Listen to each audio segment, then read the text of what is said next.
উৎসাহ হিসাবে তাদেরকে মোটিভেট করবে এই ধরনের ইভেন্টে পার্টিসিপেট করার জন্য।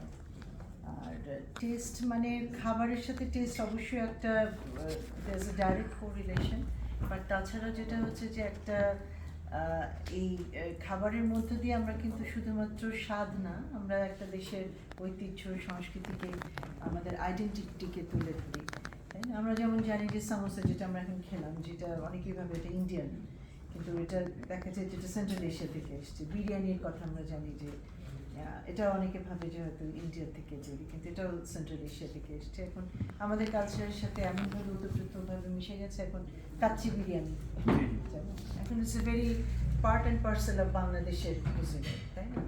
তো আমাদের আছে পান্তা ভাত আছে, ভর্তা আছে। তো আর খাবারের সাথে তো হয় না যে অঞ্চল ভেদে অনেক সময় দেখা যায় যে 50 মাইল দূরে দূরেই খাবারের টেস্ট একটু করে চেঞ্জ হয়ে যায়।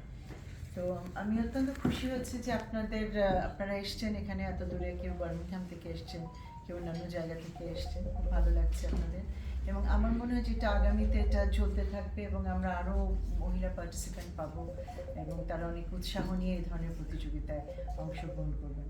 তো যারা এখানে বিজয়ী হয়েছেন তাদেরকে তো অবশ্যই সাধুবাদ জানাই, এবং যারা হতে পারেনি তাদেরকেও আমি ধন্যবাদ জানাই।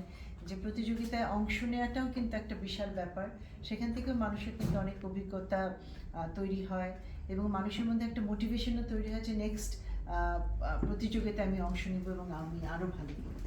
তো আশা করি সেই ধরনের একটা উদ্যম আগ্রহ আপনাদের মধ্যে কাজ করবে এবং এই বিষয়টা আপনারা হয়তো ছড়িয়ে দেবেন এখানে যারা আমাদের ব্রিটিশ বাংলাদেশি কমিউনিটি আছে সম্পূর্ণ সমস্ত যুক্তরাজ্যে তাদের মধ্যে।